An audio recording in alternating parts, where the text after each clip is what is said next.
Alright, listen up, motherfuckers. You Wikipedia using sons of bitches.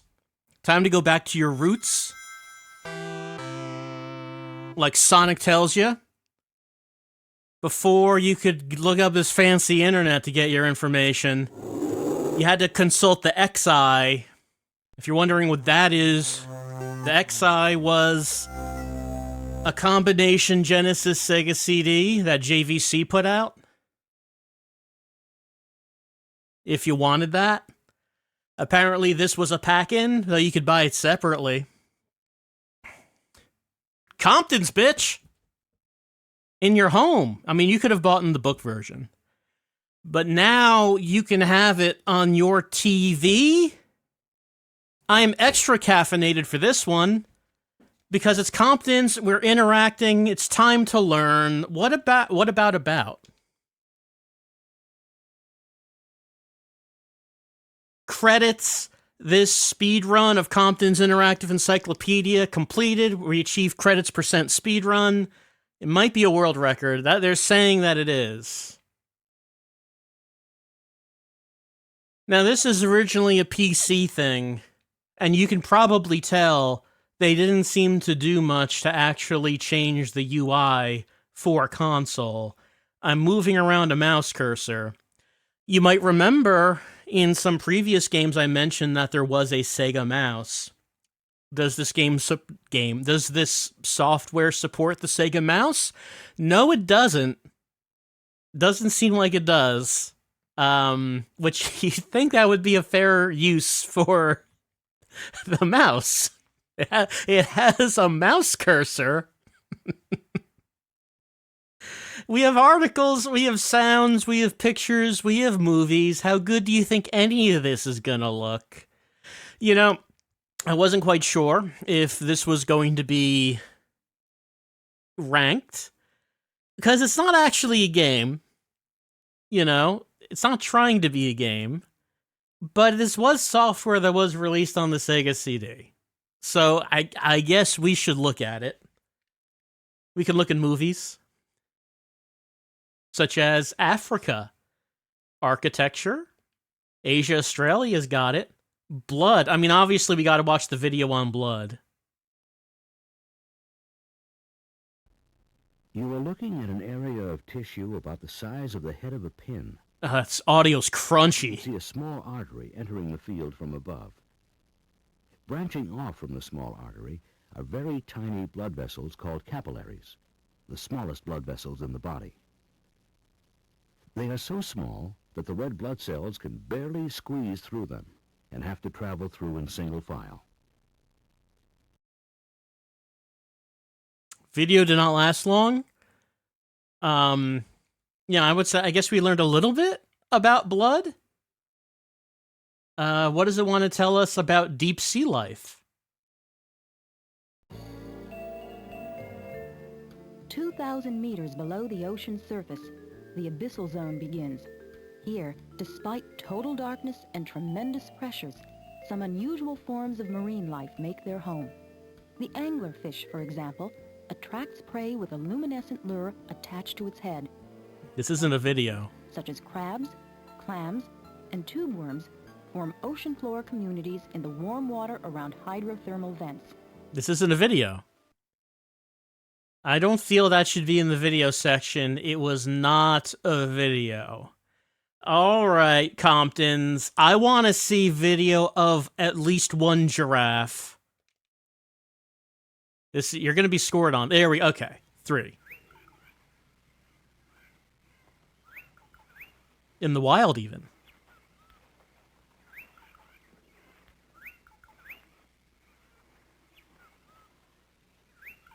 No commentary needed.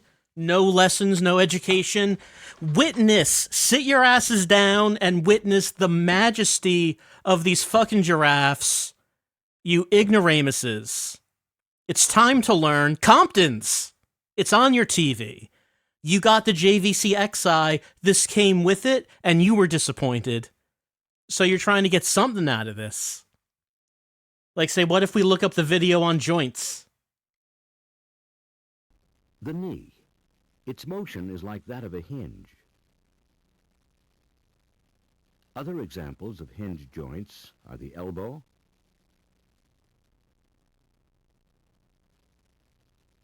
and the jaw. The motion of some joints, like the wrist, is mainly a gliding motion, in which one bone glides a short distance over another. Usually, several bones move together to produce the smoothly coordinated movements we take for granted, such as those of the hand. Yeah, let's look at some x-rays of joints moving. Look at these hinges that are in your body. They're in there. You didn't know. Now you do. Now you know about the joints that are inside your skin. What else could we learn from in video form? Well, what might it have to tell us about the magnificent planet of Jupiter? From a series of more than 4,000 photos taken by the Voyager space probes, this time-lapse film shows 10 days on the planet Jupiter.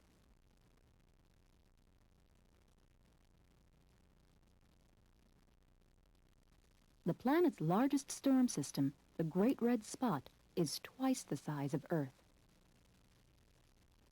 By using this series of blue filter photos, scientists are able to study the motion of the storm in detail for the very first time.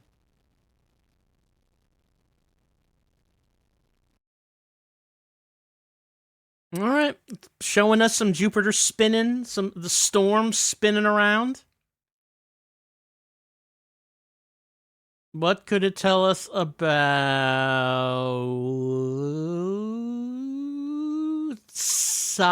No, I clicked Babe Ruth. All right, tell me about the Babe. George Herman Ruth, but the world knew him as the Babe, one of the greatest players in the history of baseball.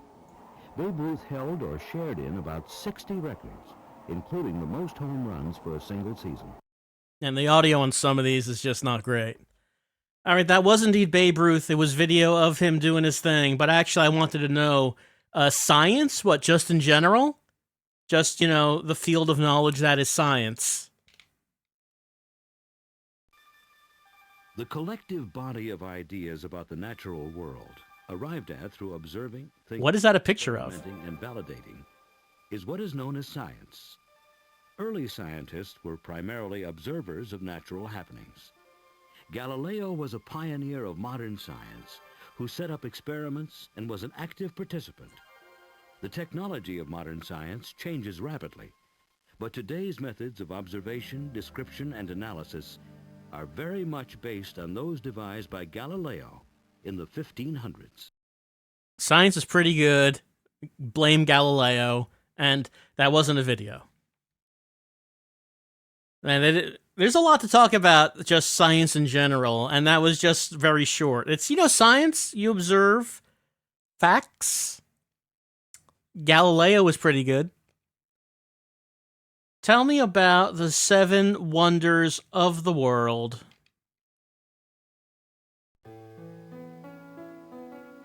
Of the 7 wonders of the ancient world, only the pyramids of Egypt still stand.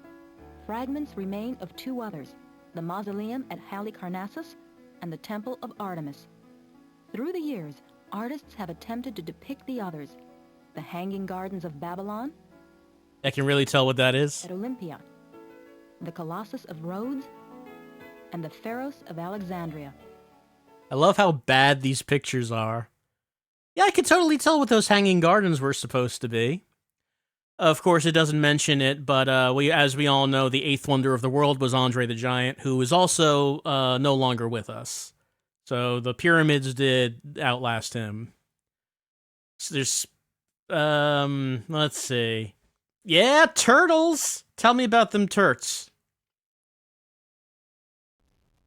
Among the animals that have lived longest on Earth, turtles have changed little in 200 million years. This sea turtle belongs to one of approximately 250 species, many of which are threatened or endangered. That's all? That's all we're getting on turtles? That turtle has no idea that he was on the Sega CD. All right. Tell me about the entirety of World War I. European imperialism led to World War I, which eventually engulfed 28 nations.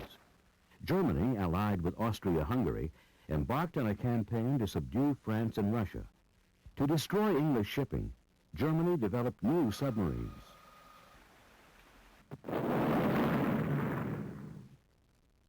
When German subs began sinking American ships, the United States entered the war on the side of France, England, and Russia. Much of World War I was waged in trenches. Barbed wire, poison gas, armored tanks, and aerial bombing combined to make the conflict even grimmer. With France the final battlefield, Allied forces defeated Germany, the last country to surrender, on November 11, 1918. Now, I might have had the worst audio quality yet. The ensuing peace conference and treaty required the defeated nations to pay huge reparations. It also provided for the League of Nations, proposed by U.S. President Woodrow Wilson.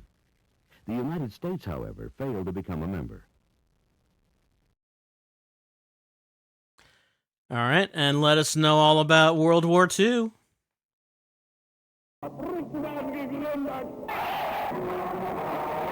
Hitler's invasion of Poland in September 1939 ignites World War II.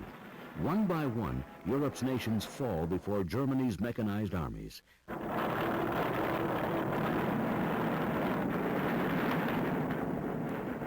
Only Britain holds firm. I have nothing to offer but blood, tears, toil, and sweat.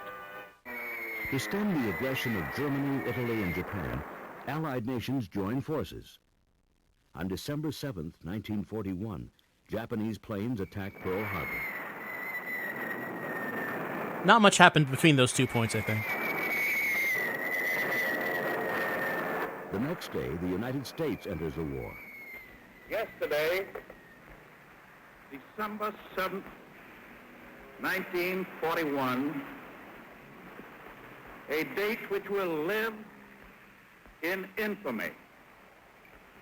The United States of America was suddenly and deliberately attacked by naval and air forces of the Empire of Japan.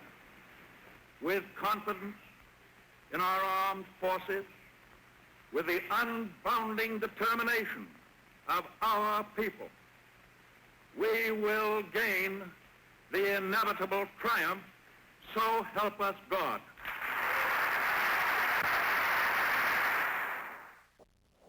Fighting continues for almost 4 more years, spreading to North Africa and the Pacific. On D-Day, June 6, 1944, British and American troops begin the liberation of Europe. Within a year, Germany surrenders. To subdue Japan, the United States drops atomic bombs on Hiroshima and Nagasaki.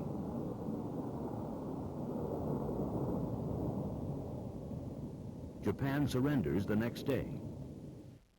World War II cost more than $1 trillion, over 27 million lives, and untold human suffering.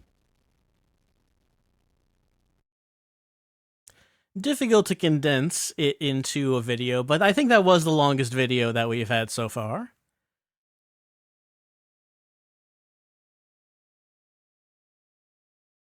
I guess that's the end of the list of videos. All right, what about sounds? What does Compton have for sounds? We have I mean, give me them animal sounds.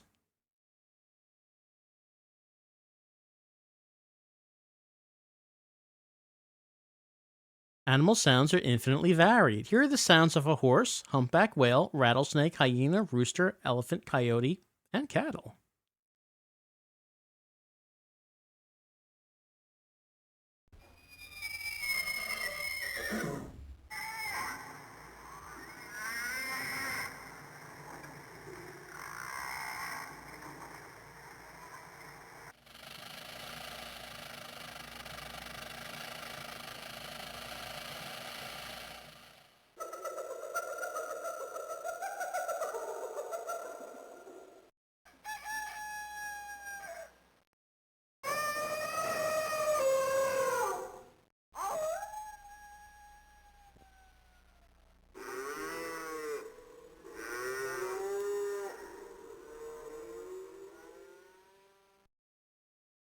I mean, they promised animal sounds, and that is what we got. We got sounds of animals. Can we get the sound of bees?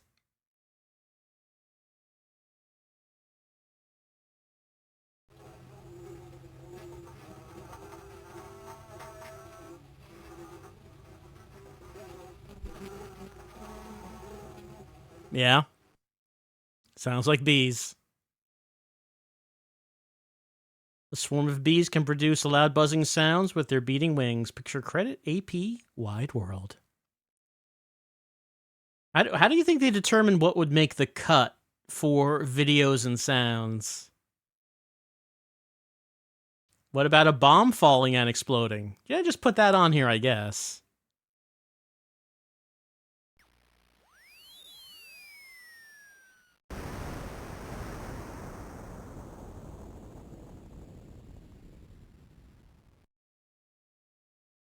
Sound of a bomb falling and exploding is familiar to most of us through movies and television.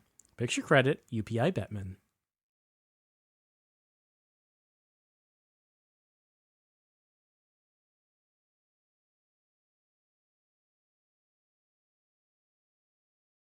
Well, I mean, I guess I have to click on cat purring. People would be mad at me if I didn't click on cat purring. All right, Sega CD, let me know what it sounds like when a cat purrs.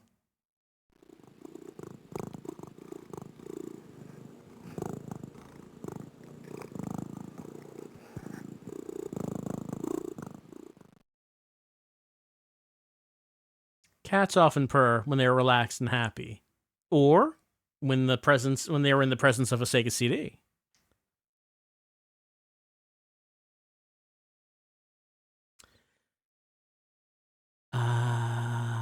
What about let me know what the Cuban Missile Crisis sounded like.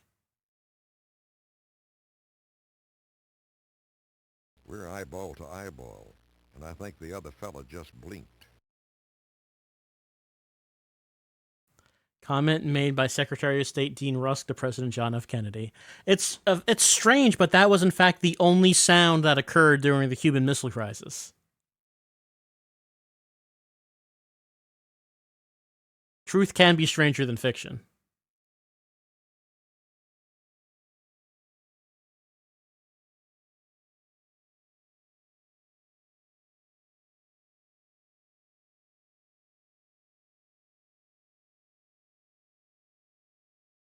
I guess we need to know what kamikaze pilots sound like.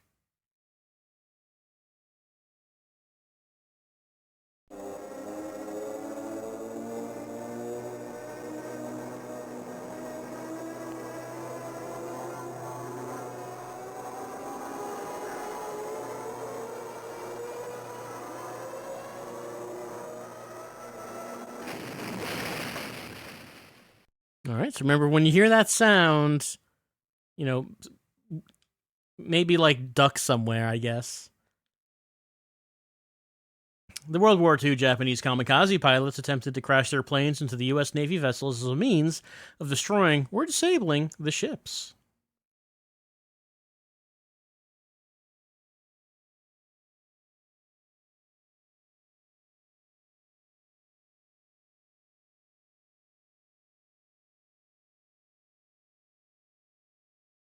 Let me know what parrots sound like.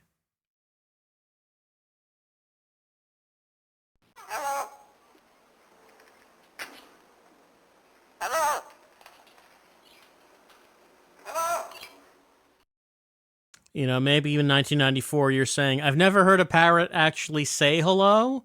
I know that they can. I've never heard it. Thank you, Compton's Interactive Encyclopedia on the Sega CD. Now I finally know what it sounds like when a parrot says hello. Parrots are popular birds because they are beautifully colored and they can mimic or copy human speech.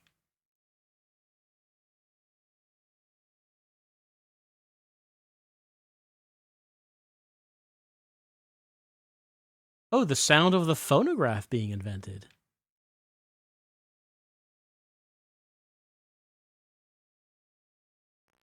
The first words I spoke in the original phonograph. A little piece of practical poetry. Mary had a little lamb, its fleece was white as snow, and everywhere that Mary went, the lamb was sure to go. Thomas Edison sang what he first recorded on the phonograph when he invented it in 1877. Picture credit, courtesy of the U.S. Department of Interior, National Park Service, Edison National Historic Site.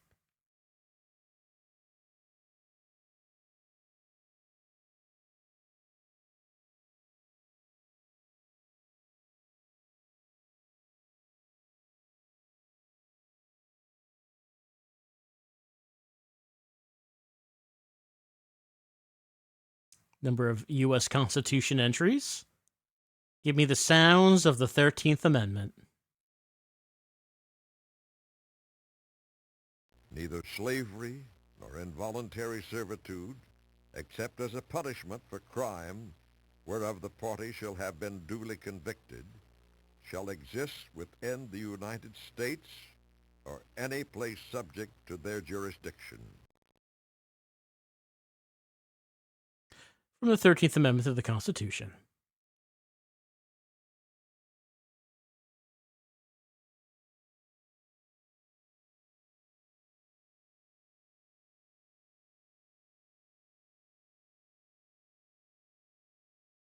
It looks like that we're at the end of sounds.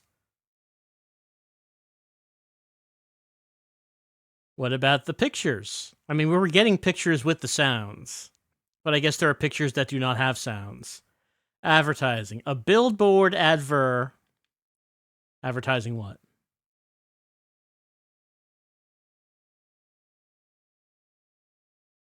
A billboard advertisement in the People's Republic of China represents the spread of American advertisers and advertisements. What's the article? Ahem. Advertising. Advertising is a form of selling. For thousands of years, there have been individuals who have tried to persuade others to buy the food they have produced, or the goods they have made, or the services they can perform. But the mass production of goods resulting from the Industrial Revolution in the 19th century made person-to-person selling less efficient than it was previously for most products.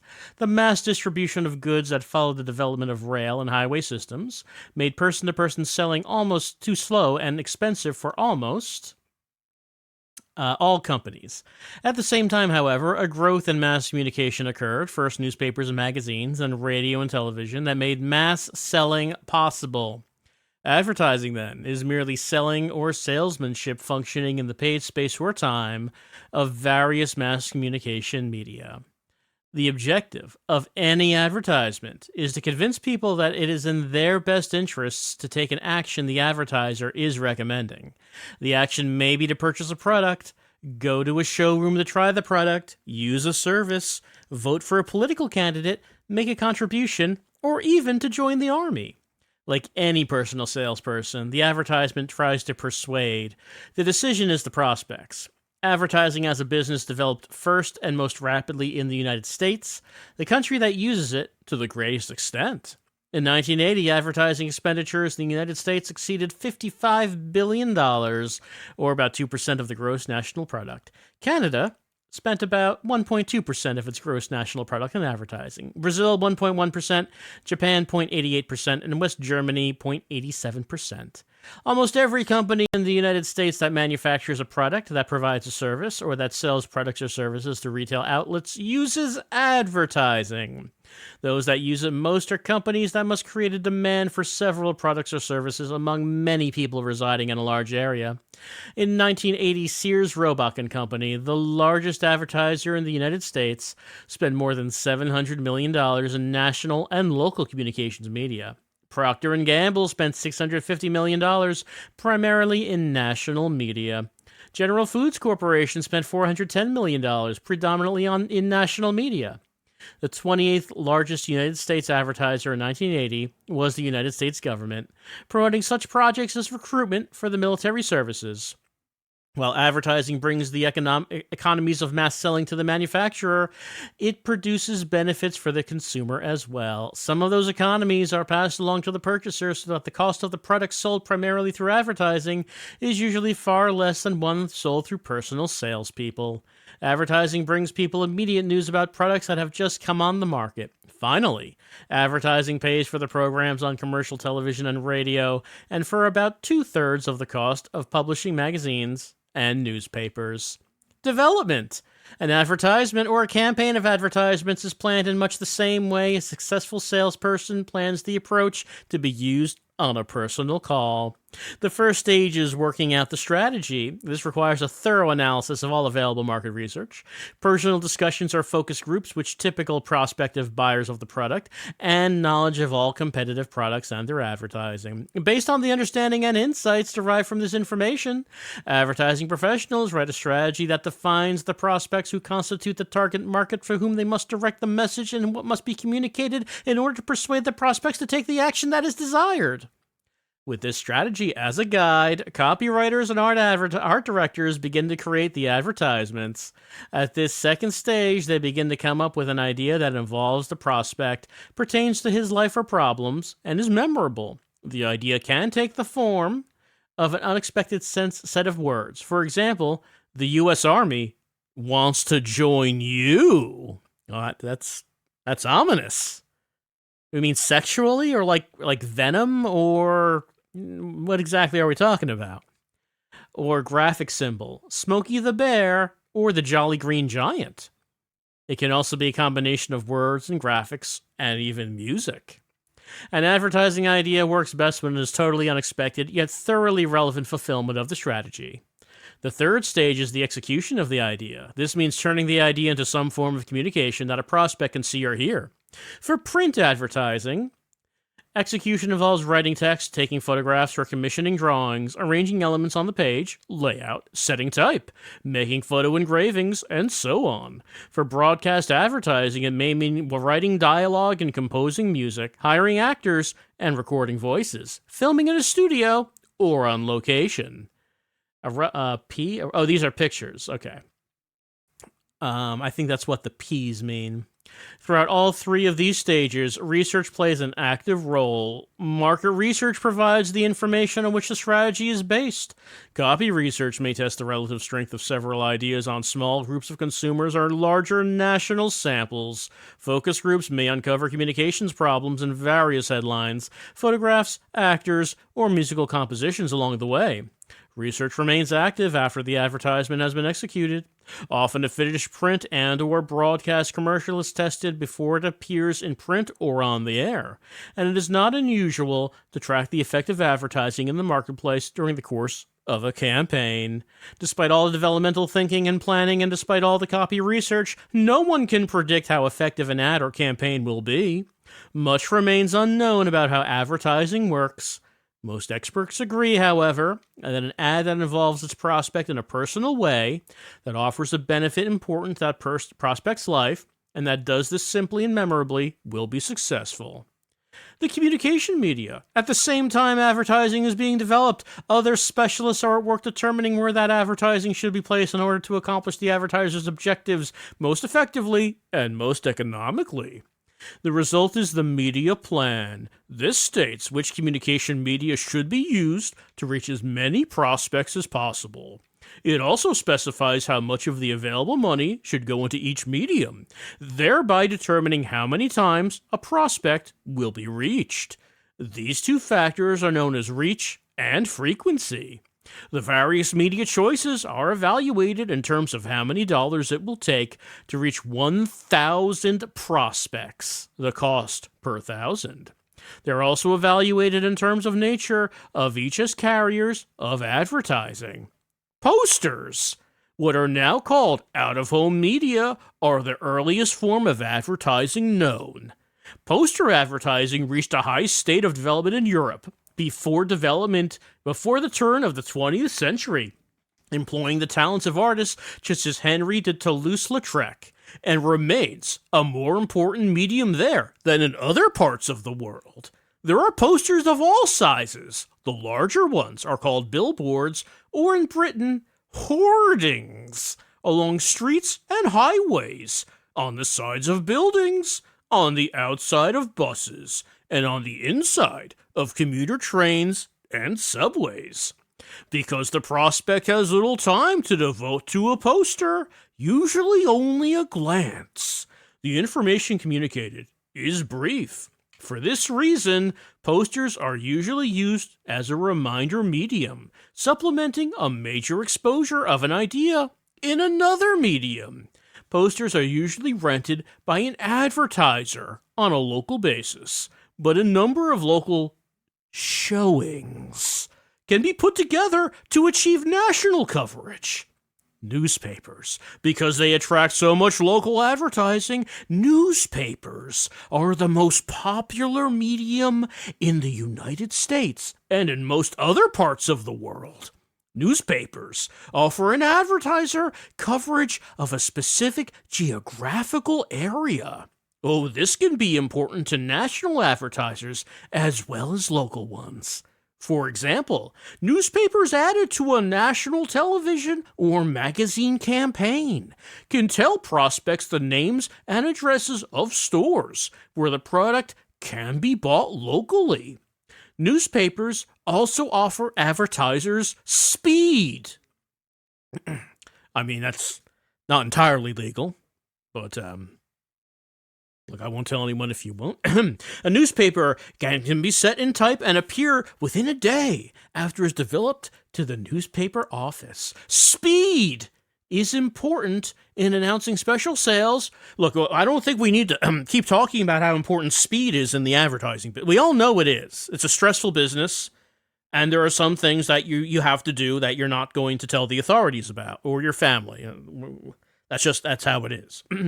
Magazines. For the advertiser interested in reaching prospects with specific interests or lifestyles, magazines provide the ideal medium. For instance, a compact disc club might advertise in a magazine catering to video buffs in order to capitalize on the reader's interest in entertainment products. Furthermore, an advertiser may run an ad in only those copies going to a particular region of the country. Most magazines offer full color to advertisers as opposed to the more limited color available in newspapers. This kind of color is called 4-color printing because it is achieved by using 4 separate engraved plates.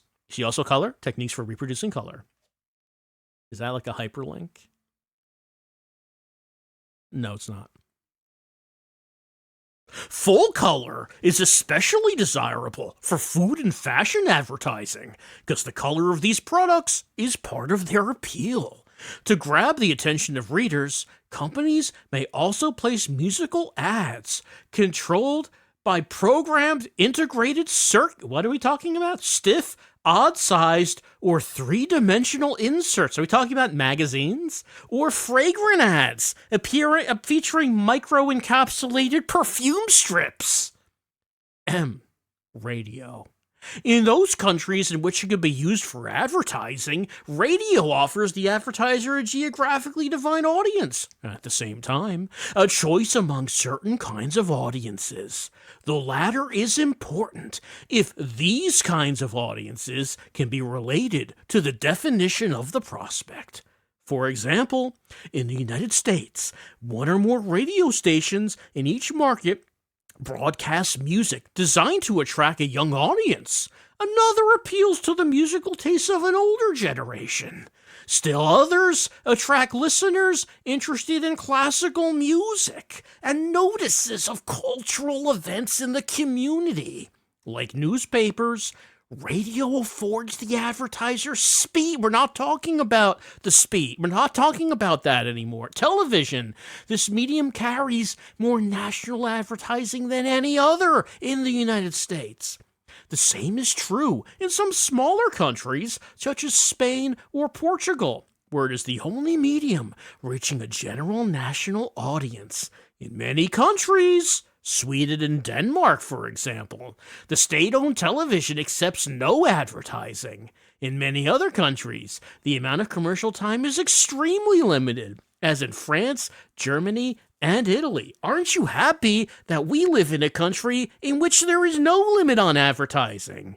That is what freedom truly means. Soviet state-owned television began accepting a limited amount of advertising in 1988. The chief reason for the popularity of television among United States advertisers is that it reaches a vast number of suckers at the same time. While it can cost well over $100,000, a 30-second commercial on network television can be seen and heard by as many as 25 million viewers. For manufacturers, you must make prospects aware of their products and convince them of its benefits immediately. There is nothing as efficient as television advertising because it employs motion as well as words, graphics, as well as music and sound. Television is a valuable medium for products that lend themselves to demonstration. No other medium is as effective in showing how quickly an automobile can accelerate, or how well a brand of wristwatch will stand up under abuse and continue to run. Similarly, it is an ideal medium for conveying a mood or an emotional benefit for products, such as long-distance telephone calls. The late 1980s saw motion pictures become a popular advertising medium.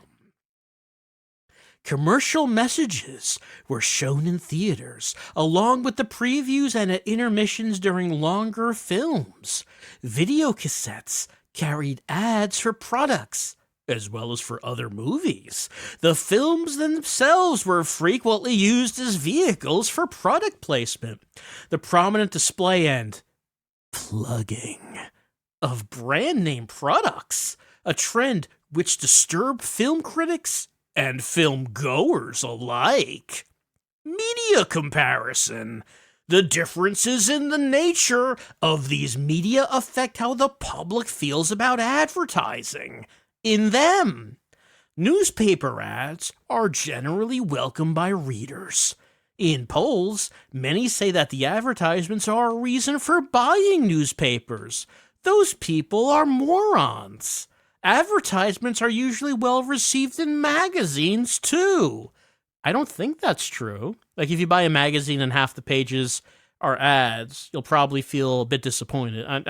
In any case, the reader of either a newspaper or a magazine can ignore any ad that does not hold interest after a quick glance. For now. Broadcast advertisements, however, intrude themselves on the listener or viewer with little or no warning. On television, where the audience is less defined in terms of where the people live, how they live, or what they are interested in, messages intended for one kind of viewer are likely to intrude on another. This kind of intrusion has resulted in annoyance being expressed in public polls by television viewers. Oh, if only there was some way for the advertisers to glean the data of how you live your life, what products you enjoy, what services you use, and deliver personalized ads to you in every facet of your life. Oh, that's just science fiction for now.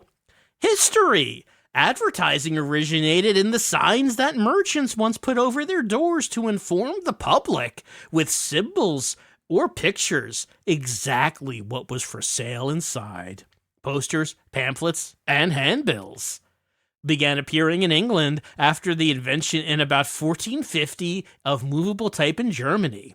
And now for the history of advertising from 1450 to the modern day. Hold on. I need to quench my throat a little bit with some delicious Coca-Cola.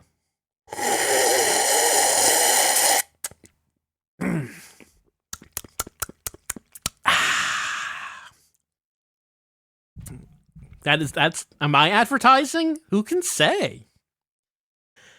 The first newspapers appeared in England in the 17th century and in the New World at the beginning of the 18th. Advertising soon became part of these newspapers as it became part of the magazines that followed in the early 19th century. Advertising agencies began to emerge in the United States in the 18th. Emerge? Like what, from the ground? They emerged out of the swampland from the depths beneath. They were actually space brokers. They came from space, selling space in newspapers and magazines for a commission. By 1900, the major agencies of the day, J. Walter Thompson, N.W. Iyer & Son, and Lord and Thomas, were filling that space with copy, primarily outlandish claims and advertising identification. In fact, it was generally accepted that the definition of advertising was keeping your name before the public. Modern advertising began in the Chicago agency Lord and Thomas, now Foote, Cone, and Belding, in 1904. It was there when Albert Lasker, known as the father of modern advertising, and a copywriter named John E. Kennedy, coined the definition salesmanship in print. For the first time, the idea of persuasion and the comparison to the role of an individual salesperson was brought to advertising. This led to further concepts such as the consumer benefit, putting forth not simply a feature of the product, but the benefit which it would bring to the prospect when used. This led in turn to reason why advertising, in which a logical argument showed the prospect why it was in his or her individual interest to use the product. Then it followed market research as it became apparent that an understanding of the prospect was at least as important as an understanding of the product. This redefinition of advertising, along with the introduction of radio in the United States in the 1920s, gave the industry a surge that carried it through the Great Depression and the years of World War II. Man, I'm glad advertising was there for us to carry us through World War II. Where would we have been otherwise? Immediately following the war, television stations in the United States began broadcasting in major cities, and coast-to-coast television began in the early 1950s. This was the start of the big advertising boom, in which advertising expenditures increased tenfold between 1950 and 1980. After World War II, a number of large United States companies began to renew the markets they had lost overseas or began to enter them for the first time. These companies often urged their advertising agencies to open offices abroad and introduce the techniques, particularly in television advertising, that were resulting in sales success at home. Thus, did the McCann-Erickson Agency follow Coca-Cola in its worldwide expansion. J. Walter Thompson followed Ford and Kodak. Young and Rubicam, General Foods, and some other clients. I don't know, who gives a fuck who those other clients were? Not I, not Compton of Compton's Encyclopedia. Even agencies without multinational clients began opening offices in foreign marketing capitals, or began acquiring local agencies there and Americanizing them. As a result, the advertising theory, techniques, and even vocabulary that dominate every world market originated in the United States. Although national adaptations are strong and growing, so too, United States agencies and their affiliates dominate most world markets. One exception is France, another is Japan, whose Dentsu agency is the largest in the world, exceeding the worldwide volume of the largest United States agency by a considerable margin. Other varieties. As advertising has grown, it has also become more complex. In addition to the kind of advertising directed to consumers for products and services through the media already described, some other varieties have developed. The most important are direct response. In this form, the advertisement is the only salesperson. Direct mail, direct response, employs a brochure mailed to the prospect for the coupon for ordering. Media, direct response, uses a newspaper or magazine ad to deliver the coupon. The prospect fills in the coupon. The coupon is important. The coupon is essential. Do not forget the coupon. Yellow Pages. This is the advertising that appears only in classified television directories.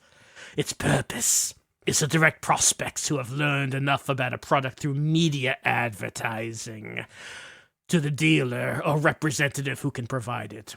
Business to business. This is advertising from one manufacturer to another in publications read primarily by people in a specific industry. It usually sells a product used in manufacturing another product. Or it might be a message from the manufacturer to the independent dealer who sells the product.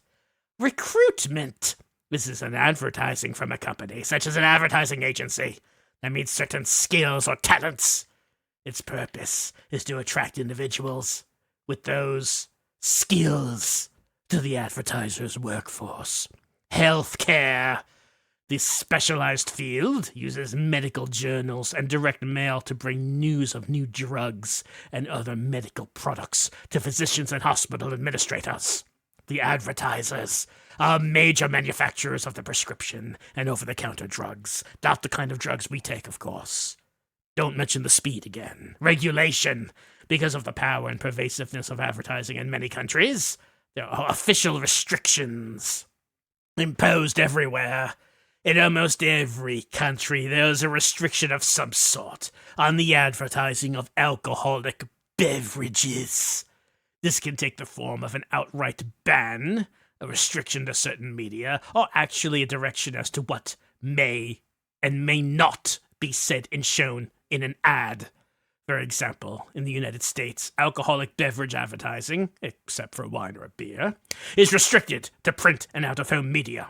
In the United States, the federal laws concerning advertising are enforced by the Federal Trade Commission. In addition, most newspapers and magazines enforce their own standards in accepting advertisements. Television networks check every submitted commercial for accuracy and good taste. The National Advertising Review Board, the NARB, sponsored by several advertising associations and the Council of Better Business Bureaus, deals with any advertiser it finds guilty of using false or misleading claims. The penalty is death. At one time, most commercials that were directed to children or that involved personal products were subject to review by the National Association of Broadcasters. None of these restrictions and self-regulations apply to political advertising as it is practiced in the United States. This is one reason why there's controversy over the practice of candidates for public office purchasing television spots to influence voters. How quaint.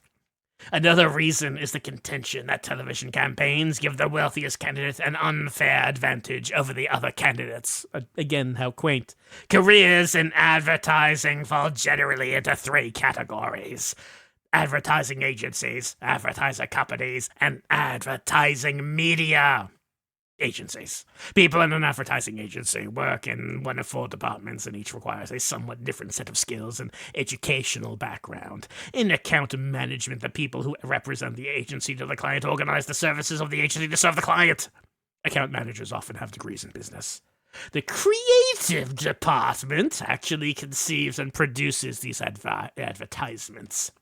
The copywriters generally have a liberal arts education and a strong interest in verbal communication. A copywriter is usually teamed with an art director who has some formal training in art and design. The research department does a great deal of statistical work and analyses. Since much of this has to do with the responses of people to communications, a background in the social sciences is valuable. The media department is also statistically oriented. Media specialists are, to a certain extent, purchasing agents who buy vast amounts of space and time. Advertisers. The involvement of advertising in a company that advertises is less direct. In total, it is an advertising agency. While there may be a marketing services department that coordinates media schedules of many brands of products, advertising involvement is primarily a function of the brand managers.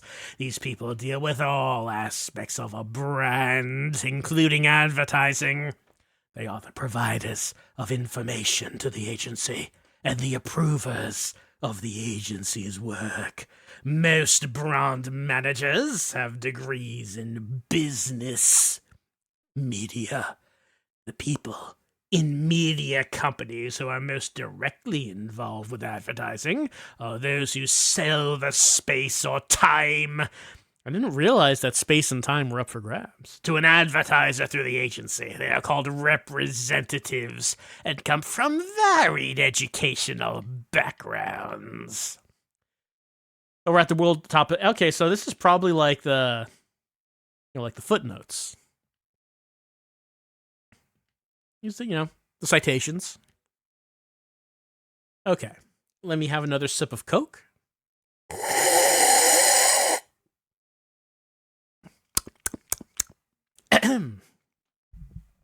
All right, so that is, we had to get through one article, and we did it for advertising.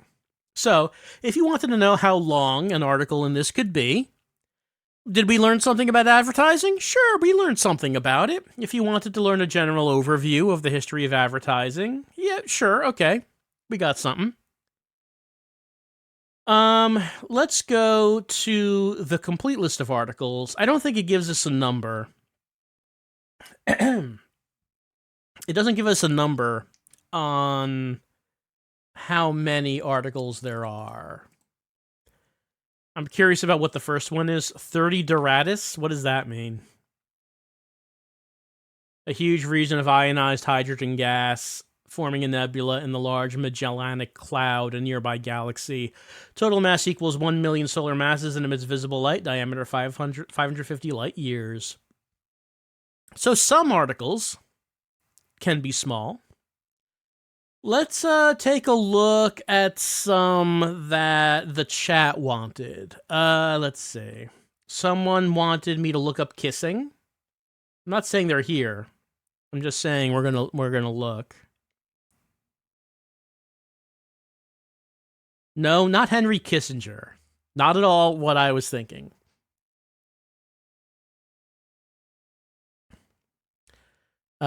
Someone wanted me to look up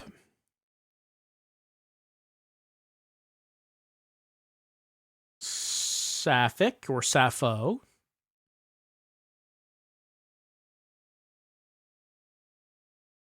Oh yeah, Sappho is here.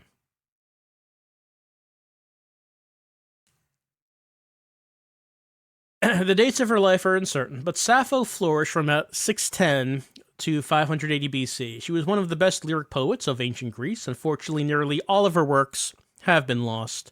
Except for one work, only fragments have survived. Sappho lived most of her life in Mytilene on the island of Lesbos, and is reputed to have married Cercolas from the island of Andros. The themes of her poems are personal, concerning friendships and enmities with other women. Her brother Charaxus was also the subject of several poems. She wrote about the loves, hates, and jealousies that flourished among the wealthy women, who often met together in associations to spend their days composing poetry and other relaxations. Her poems probably circulated in her lifetime. They were collected during the 3rd or 2nd century BC and published in 10 books. This edition did not survive the Middle Ages. By the 8th or 9th century AD, she was represented only by quotations in the works of other authors. Her only surviving complete poem is 28 lines long. Wow. A shame that most of her work is gone. Well, we did see it mentioned, but someone wanted me to search for Lesbos. Might be a bit of a theme here.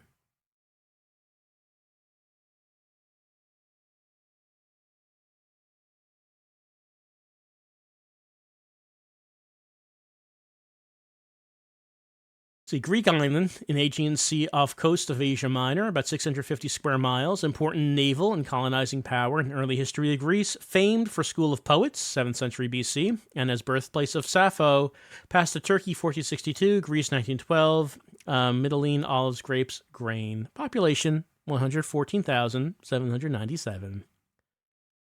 We're going to avoid certain subjects, I suppose. Look, people like the olives on this island. It's not known for anything else, really. It's like some poetry. Someone wanted me to search for boobs.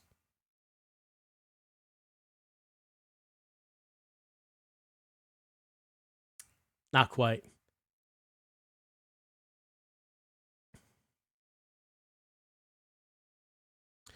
Booby is a large seabird, related to the gannet, so-called because of its parents' stupidity and tameness when nesting. Wow. Booby taking some strays here in Compton's Interactive Encyclopedia.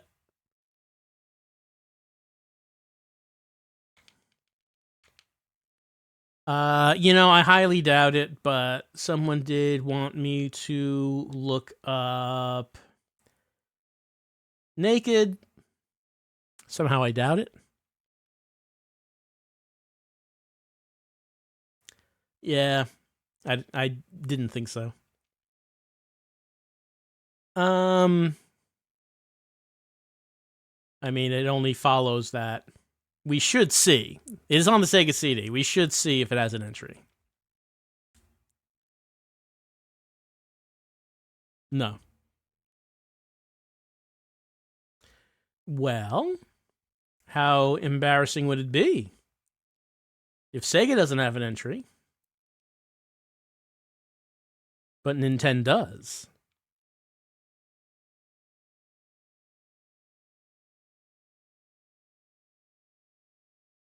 It does not. I guess we should just see if video games are there in general.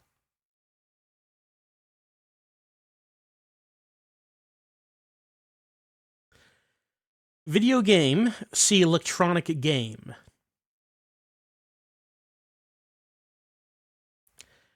Okay, so how long do you think this is? It's, fairly lengthy. Even though, of course, the video game business was considerably shorter at that time. Oh, picture, a therapist treats a young what? What's the picture?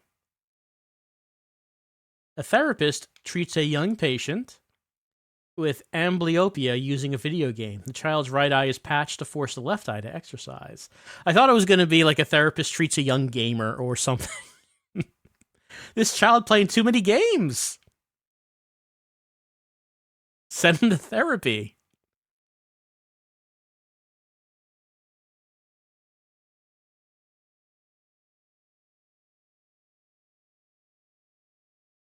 Two teenagers play a Super Nintendo? Is that what that's going to say? Oh, Super Mario 2. Play a Super Mario 2? Play a Super Mario 2 game made by Nintendo, the Japanese software firm that dominated video game sales in the late 1980s. Can't believe Sega would let this pass.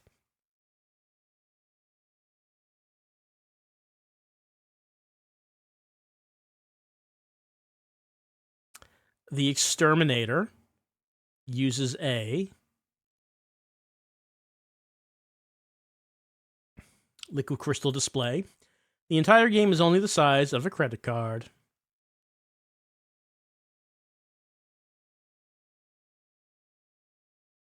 All right. Maybe that's enough of looking through the articles. So I don't know how many articles there are. It seems like there's plenty, and they do have the potential to be quite large. Like the not video games. Well, the video games one was fairly large, but the advertising one was much larger.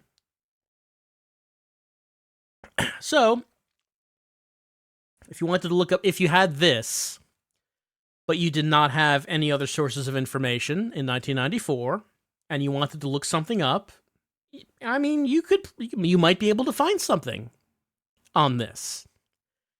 Now, of course, as far as the movies go, sounds, pictures, I mean, as far as movies, not many of the articles have movies. And I feel like that's kind of a big thing for why you would be bothering with a CD-ROM version of an encyclopedia. Let's take a look at the manual. Compton's Interactive Encyclopedia. Got a grid with an eye, Babe Ruth, a lightning bolt, King Tut's death mask, and a leaf. That's all you need. Articles and pictures, sounds, movies, slideshows.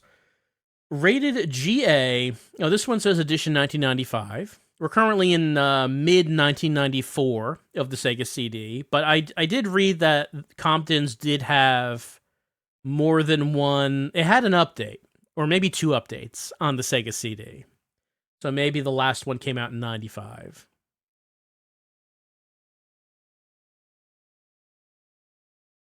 You need your D-pad. You need button A. That's all you need. Can't believe this doesn't support the mouse. Pictures, sounds, movies, art. Yeah.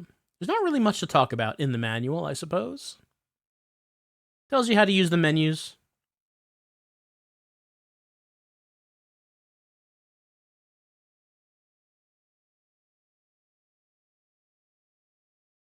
Not really much to describe. And that's it. No ad on the back cover.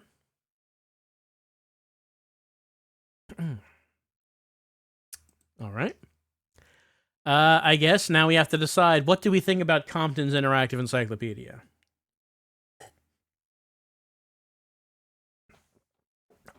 I guess it depends what you want from this. It's an encyclopedia that is on your TV screen. Is that enough? The name of it is Compton's Interactive Encyclopedia, and I don't feel like I interacted with anything. I feel like it's not especially interactive. I could watch a video, could read some text. I don't think they had any business calling this interactive, if this is what they did. Sure, they put an encyclopedia on your TV screen, but I mean, this is a video game system. It's a world of infinite possibilities.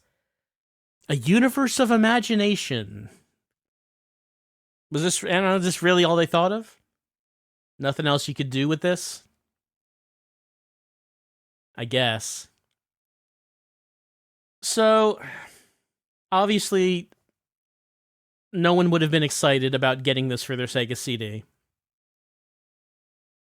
Maybe it could have been useful, because in 1994, when I was doing a paper for school, I would be consulting a book encyclopedia. So if I had this, hey, maybe I might have used it. Maybe it could have been useful. You know, obviously the need for something like this on your Sega CD would not have had a long shelf life before you could start actually, you know, looking things up in online sources. But at the time, hey, maybe. But of course, I guess when we're comparing this to anything, the thing it's most similar to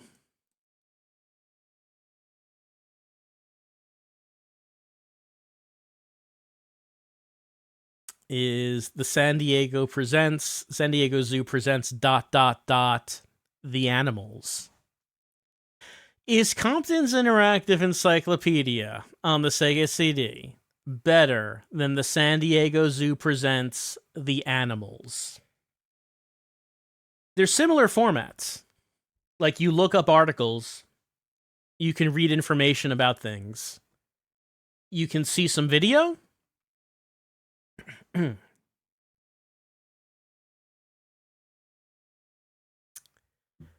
The San Diego Zoo had that pixel menu. Remember that? Like, the menu was like a map.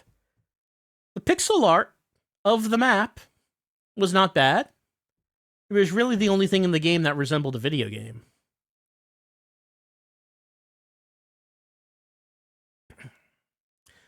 The Animals did have that story feature So you could like listen to them tell you a story about one of the animals that's at the zoo. That was kind of neat.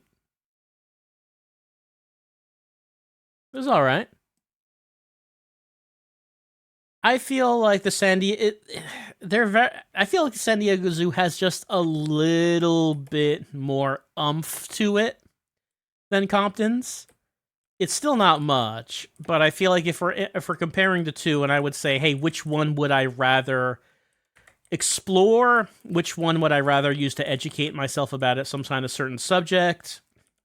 The San Diego Zoo Presents the Animals is a little bit better. Like barely worth mentioning, but we do have to rank them in relation to each other.